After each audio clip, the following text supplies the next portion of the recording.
mungkin sekali-kali mungkin kalau ada panitia sholat Idul Fitri barangkali atau Idul Adha, bisa itu kita melaksanakan sunnah yang satu ini, yaitu sholat pakai sandal dan sepatu saja, tidak mengapa. Ya, tidak mengapa. Karena tadi najis yang berada di bawah sandal itu cukup diusap saja, maka najisnya sudah hilang. Seperti itu teman sekalian. Karena ini memang terjadi pada zaman Rasulullah Shallallahu Alaihi Wasallam. Baik, itu 3 tadi ya, najis dibasuh dan dicuci, kemudian cukup dipercikan saja, kemudian ada yang diusap saja. Baik, sebelum kita lanjutkan tentang air yang layak untuk taharah, mungkin ada yang mau bertanya dulu sebelum kita lanjutkan. Siapa tahu masih bingung.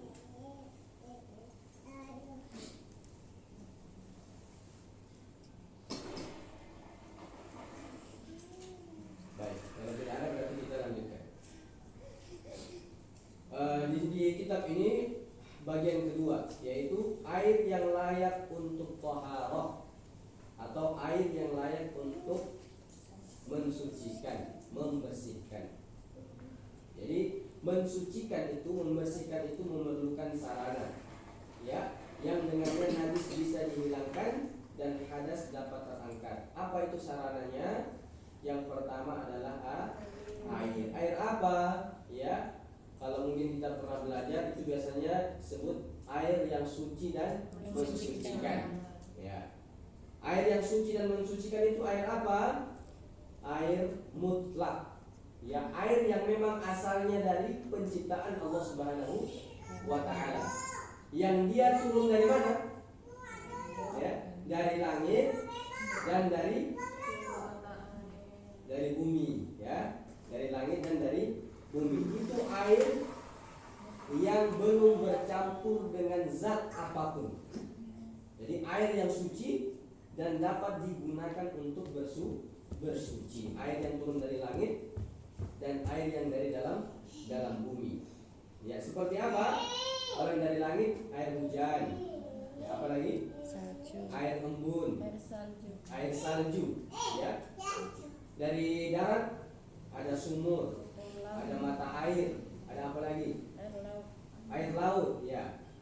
Air sungai, air danau. Nah, itu semua bisa digunakan untuk bersuci. Apa? Bersuci, membersihkan diri. Ini bukan sembarangan diambil, tapi memang berdasarkan firman Allah Subhanahu wa taala. A'udzubillahi minasyaitonirrajim. Allah berfirman, "Wa yunazzilu 'alaikum minas sama'i ma'an liyutahhirakum bihi." Dan Allah menurunkan bagi kalian hujan dari langit untuk mensucikan kalian dengannya. Ya, air dari langit itu untuk bersuci. Kemudian Allah berfirman juga, "Wa anzala minas sama'i ma'an tahuran." Dan kami turunkan dari langit air yang suci.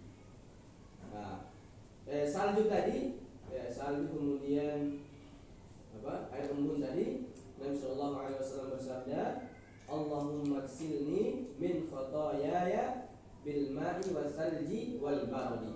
Nah, ini doa iftitah juga ya kayaknya. Nah, termasuk doa iftitah. Ya Allah, bersihkanlah aku dari kesalahan-kesalahanku, dari dosa-dosaku dengan air salju dan embun. Jadi ibu sekalian dirahmati Allah Subhanahu wa taala, sebenarnya berwudu itu yang menggugurkan dosa-dosa kita. Sebagaimana disebutkan di dalam hadis kita ini. Jadi setiap tetes air yang jatuh saat berwudu itu menjatuhkan dosa-dosa kita. Jadi subhanallah, kalau kita sempurna wudu kita dari awal sampai akhir, itu dosa-dosa kita gugur pada saat itu. Ya, jadi berwudu, bahkan bila berubah itu selalu menjaga wudunya setiap hari. Ya, maka Rasulullah mengatakan, "Wahai Bilal, kenapa ini terompahmu sudah terdengar di surganya Allah Subhanahu wa taala?" Kenapa? Ternyata Bilal itu menjaga wudunya sampai beliau meninggal dunia. Subhanallah, ya. Itu amalannya para sahabat, dan tentu kita tidak bisa menandingi amalan-amalan para sahabat. Seandainya kita bersedekah sebesar gunung, seluas lautan, maka tidak akan mampu menandingi amalan-amalannya para sahabat Rasulullah Shallallahu Alaihi Wasallam. Ya. Kemudian air laut, Nabi Shallallahu Alaihi Wasallam bersabda juga tentang kesucian daripada air laut untuk digunakan untuk bersuci. Ya, al-bahru huwa tahuru ma'uhu al-hillu maitatuhu.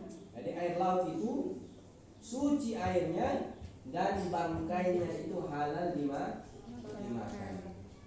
Bagaimana dengan anjing laut? Apakah halal dimakan? Ya, halalan thayyiban. Ya, mau anjing mau babi laut semuanya halal. Yang di dalam laut pokoknya semuanya itu halal. Karena disebutkan dalam hadis ini, ya. Wa tahuru ma'hu al-hillu maitatuhu. Bagaimana kalau kita berwudu, Ustaz? Ada bangkai babi di sana, misalnya. Atau bangkai babi di sebelah kita. Kita berwudu air laut, ada bangkai di sebelah. Ya. Jawabannya adalah airnya tetap suci dan mensucikan. Karena memang air laut itu banyak, ya Pak, banyak. Najis itu sedikit, jadi tidak akan bisa mengotori air laut yang banyak itu. Nanti kita akan bahas tentang ukuran daripada air itu akan menjadi najis ketika dimasuki najis nanti. Jadi toharoh, kemudian kita lanjutkan ibu sekalian, toharoh tidak berwujud dengan benda cair selain air. Jadi kalau misalnya selain air yang dari Allah, ya selain air yang memang asal ciptaannya air memang tidak ada campuran-campuran apa-apa, maka air itu suci dan mensucikan. Kalau air itu sudah berubah zatnya, berubah apa? Zatnya. Misalnya air cuka. Air ini air cuka. Bisa digunakan untuk berwudu tidak? Ya, jawabannya adalah tidak bisa karena dia sudah bercampur dengan zat-zat yang lain. Misalnya bensin, air juga, ya, tapi tidak bisa digunakan untuk bersuci. Kemudian jus mungkin air jeruk. Bagaimana dengan air kelapa? Nah, air kelapa bersih loh, jernih. Tidak bisa. Bisa digunakan untuk bersuci tidak? Ya, lagi-lagi kita kembali kepada kaidah bahwa air yang bersuci itu dari langit dan dari bumi. Ya, kalau air kelapa di mana itu ya? Di atas, ya. Es batu itu. Es batu bisa, yang penting airnya dari air memang. Maksudnya kan es batu kan dimasukkan ke kulkas dulu, itu masih suci. Ya, berarti dia sama dengan air apa? Salju ya. Air salju juga beku, nanti dia cari kalau bisa dipakai untuk berwudu. Kalau masih beku dipakai wudu, tidak bisa juga ya. Nah, bagaimana air kelapa?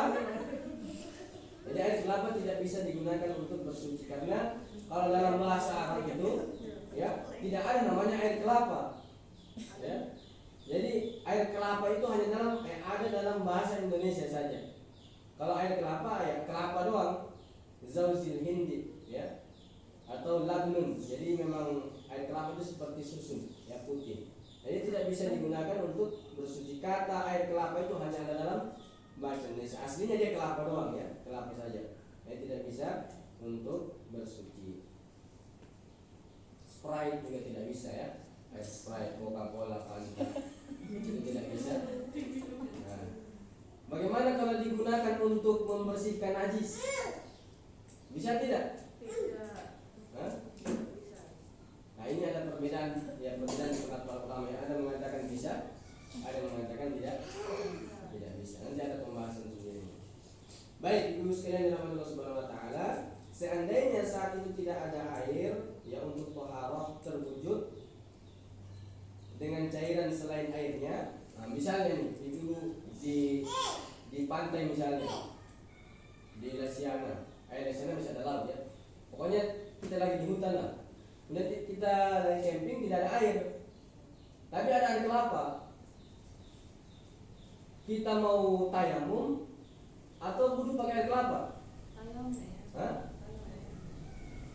Bingung masih, ya? Ya, jawabannya adalah tayamum. Ya, karena tayamum itu adalah benda yang suci dari debu dan Kalau dari air kelapa itu sudah tidak termasuk lagi. Ya, hukum asalnya tidak bisa digunakan untuk bersuci.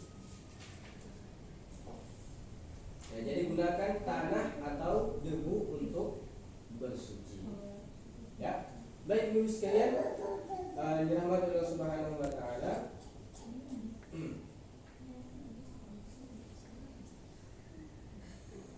Kemudian yang terakhir, pembahasan kita yang terakhir pada sore hari ini yaitu tentang air yang tercampur dengan najis. Ya, air yang tercampur dengan najis. Pertama tadi apa? Air yang layak untuk bersuci atau air yang layak untuk taharah. Kemudian yang kedua adalah air yang bercampur dengan najis. Ya. Di dalam kitab ini disebutkan apabila air tercampur dengan najis, lalu najis tersebut mengubah salah satu dari 3 sifatnya. Jadi sifat air itu ada 3, yaitu baunya, rasanya, dan warnanya, maka air tersebut najis berdasarkan seluruh pendapat para ulama. Jadi sepakat para ulama apabila air itu ya dimasuki oleh najis, ya, dimasuki oleh najis, kemudian berubah baunya tidak enak, kemudian rasanya kalau mau dirasa tidak enak juga, atau warnanya berubah, maka air itu tidak bisa digunakan untuk bersuci. Ya, ini sepakat para ulama ya. Jadi air itu tidak bisa digunakan untuk bersuci, baik itu mensucikan hadas yang kecil maupun besar, atau menghilangkan najis yang sedikit maupun najis yang banyak. Seperti itu ya.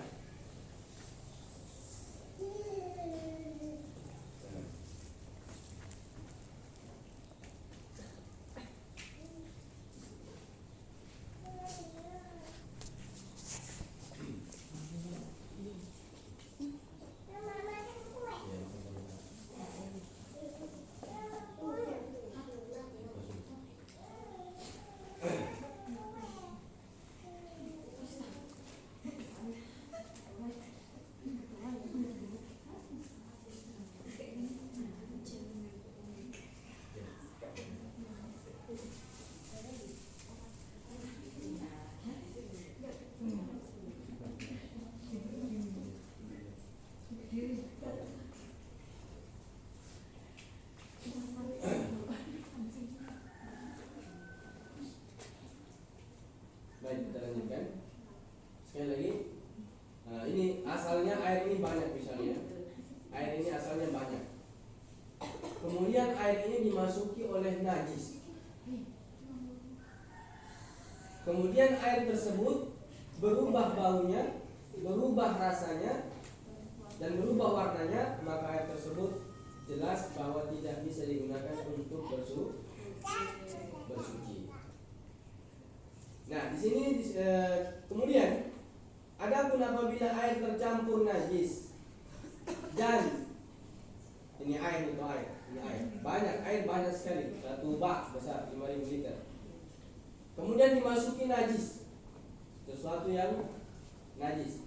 Kemudian tidak ada berubah baunya, tidak ada berubah rasanya, dan tidak berubah warnanya, maka air tersebut menurut pendapat para ulama yang kuat bahwa air tersebut suci dan mensucikan, bisa digunakan untuk berwudu dan bisa digunakan untuk menghilangkan hadas kecil dan hadas besar. Ya. Nah, di sini ulama mengatakan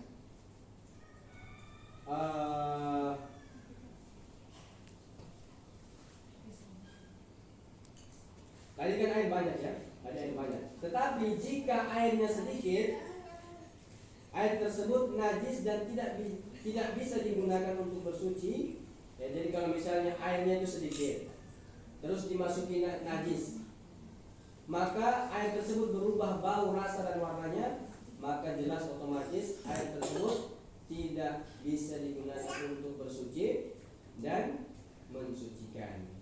Batasan air yang sedikit itu seperti apa? Jadi ulama membatasi air ya, kalau dimasukin najis itu dibatasi. Batasannya adalah 2 kullah. Ya, 2 kullah. Apa itu 2 kullah? 2 kullah itu setara dengan 160 liter air. Ya. Jadi kalau misalnya galon itu 18 liter, 1 galon 18 liter, maka kalau untuk mendapatkan 160 liter itu sekitar 18 liter ya kalau galon ya. Kalau untuk mendapatkan 2 kullah atau 160 liter air itu sebanyak 8 galon. 8 galon. Nah, kalau misalnya 8 galon itu air kurang dari 8 galon, misalnya 7 galon saja air, dimasuki najis, maka air itu tidak bisa digunakan untuk bersuci. Tapi kalau lebih dari 8 galon atau lebih dari 160 liter air, maka air tersebut walaupun dimasuki najis, menurut pendapat para ulama yang kuat, air tersebut masih suci dan mensucikan. Ya, mudah-mudahan bisa dipahami ya. Jadi kalau air, saya ulangi, kalau air tersebut lebih dari 160 liter air kemudian dimasuki najis, ya, maka air tersebut masih bisa digunakan untuk apa? Bersuci. Ya, seperti itu. Sebagaimana di dalam hadis dikatakan Rasulullah SAW bersabda, "Idza balaghal ma'a kullatayn lam yahmili khabatha." Bila air itu mencapai 2 kullah atau 160 liter air, maka ia tidak mengandung najis walaupun dia dimasuki najis.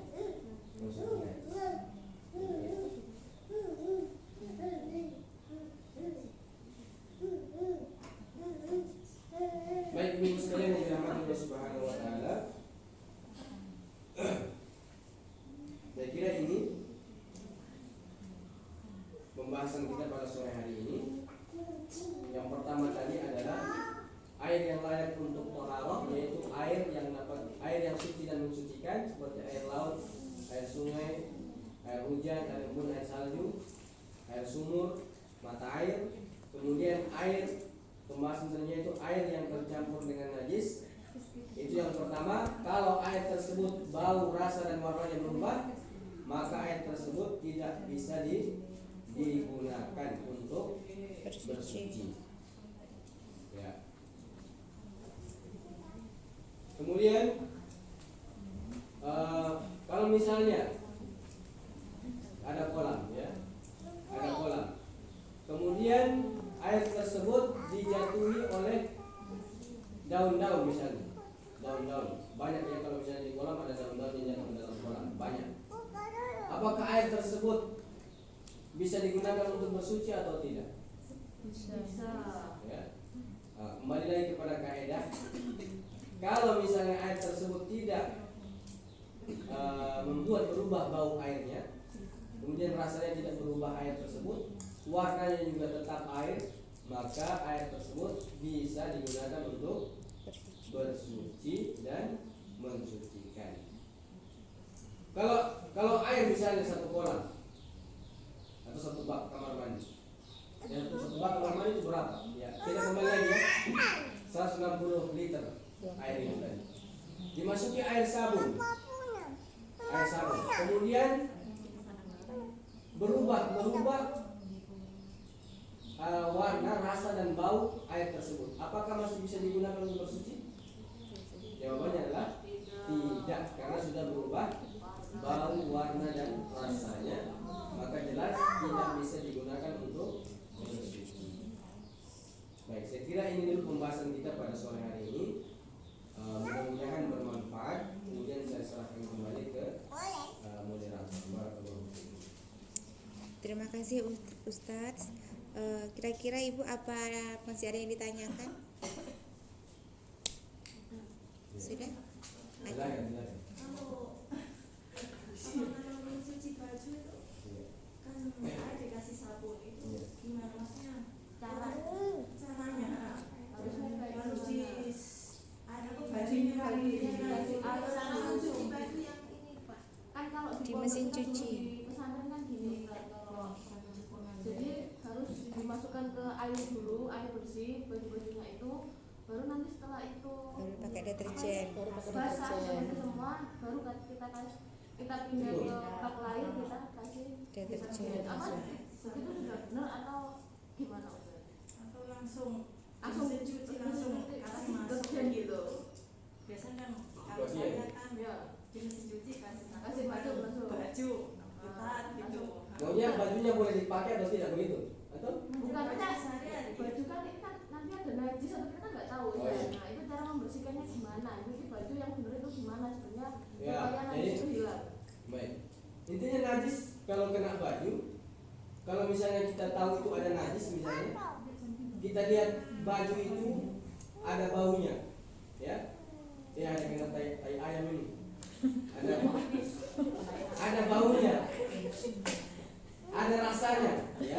Mungkin bisa dirasa dulu. Dan warna baju tersebut berubah. Ya, maka baju itu najis. Ya, tinggal dicuci saja.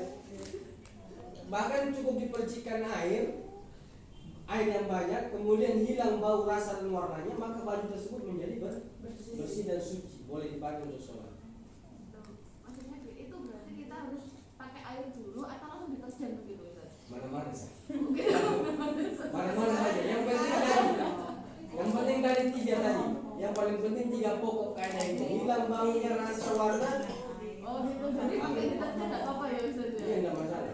Ustaz, masalah tadi baju tadi ada yang kena najis kita nggak sadar misalnya. Iya, nggak sadar. Nggak sadar. Terus ternyata kecampur ke mesin cuci jadi satu sama baju yang lain gitu loh. Nah, Itu gimana? terus bajunya diapain? Ya, Cuci Ustaz. Jadi begini. Jadi intinya harus dinyambungkan dengan pembahasan kita. Ya, artinya baju itu bisa dipakai atau tidak untuk sholat. Iya, itu. Kalau masalah cuci mencuci, ya kembali lagi ya. Kalau misalnya hilang ya sudah, mau diapain? Oh gitu. Nah, Sudah. Contohnya kan gini, maaf Ustaz, kalau darah head itu kan biasanya kita ada sedikit-sedikit begitu toh. Iya. Nah, kalau kena baju ya tadi yang dimaksud Mbak Desi itu kan kayak gitu, kena najis terus kita campur gitu, bajunya masih bersih atau najis gitu loh. bersih ya, kalau sudah dicuci bersih otomatis. Kita sendiri ya wes jadi ini dulu. Ya maksudnya kan kayak gitu. Itu kan kayak gitu. Ya. Jadi kalau kita nyambungkan dengan pembahasan kita, itu tadi ya. Pembinasan itu mendingan satu baju itu diguyur pakai air mengalir kayak selang. Bisa pas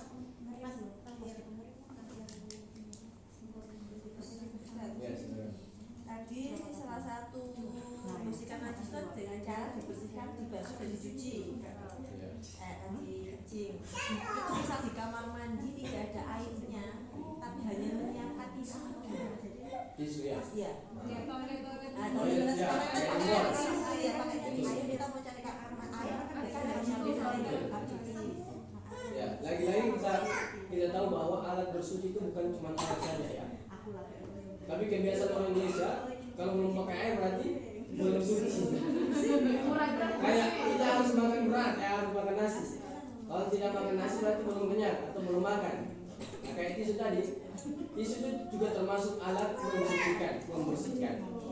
Jadi kalau di mall kita dapat tidak ada air, ya hanya ada tisu, ya bersihkan dengan tisu maka sudah cukup.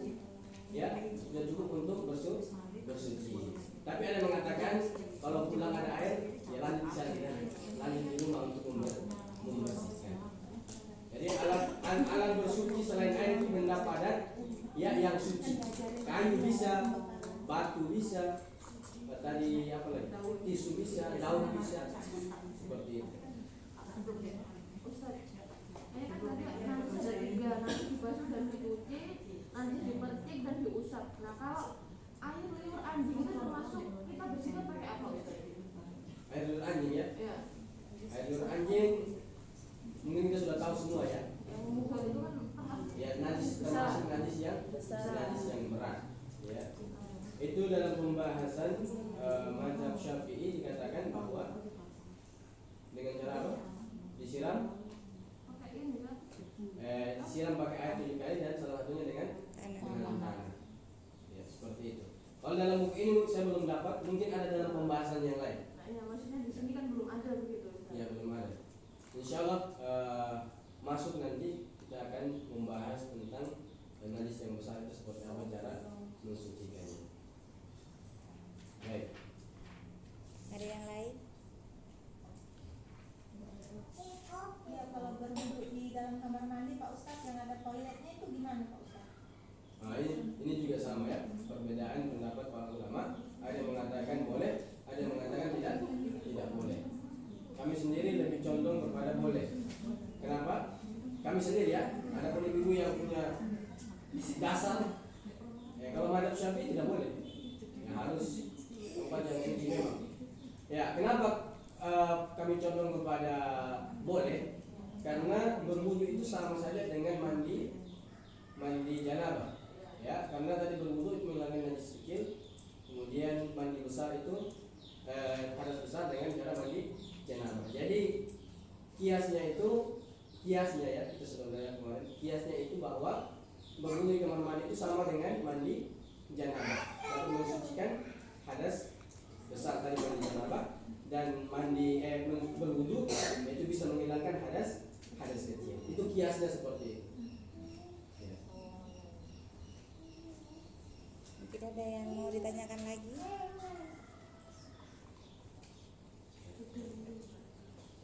Tidak ada. Kalau ada yang mengatakan tidak boleh, ya memang karena pendapatnya mengatakan kamar mandi itu banyak najis di dalam, banyak kotoran. Nah, jadi tidak bisa digunakan untuk tempat untuk berwudu. Ya, kalau kamar mandinya bersih mungkin, kamar mandinya bersih, kemudian kita mungkin ada pakai sandal di dalam, ya itu bisa mungkin digunakan untuk berwudu. Oke, sudah. Baiklah, demikian kajian yang telah disampaikan oleh Ustadz Agustri. Semoga apa yang disampaikan beliau bermanfaat bagi kita semua dan dapat kita amalkan dalam kehidupan sehari-hari. Dan semoga menjadi amal ibadah yang tercatat baik bagi kita sekalian. Amin ya rabbal alamin. Kepada Ustadz Agustri, mohon kiranya untuk memimpin kami dalam doa penutup. Baik, bismillahirrahmanirrahim. Wassalatu wassalamu ala Rasulillah wa ala alihi wa sahbihi wa man tabi'ahum bi ihsan ila yaumil. Sama-sama kita memohon kepada Allah Subhanahu wa taala. Semoga Allah memberkahi pertemuan kita dan menjadikan pertemuan kita ini pertemuan sebagai orang yang dimudahkan dalam menuju surga Allah Subhanahu wa taala. Amin. Allahumma fir lil muslimina wal muslimat wal mu'minina wal mu'minat al ahya'i minhum wal amwat innaka sami'un qaribun mujibud da'wat. Rabbana la tuzigh qulubana ba'da idh hadaytana wa hab lana min ladunka rahmah innaka antal wahhab. Allahumma arina al-haqqa haqqan warzuqna ittiba'ah wa arina al-batila batilan warzuqna ijtinabah.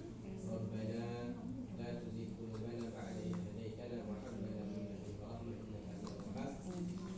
رب اغفر للمسلم ربنا اغفر لنا ولإخواننا الذين سبقونا بالإيمان ولا تجعل في قلوبنا غلا للذين آمنوا ربنا إنك رؤوف رحيم رب اغفر لنا ولوالدينا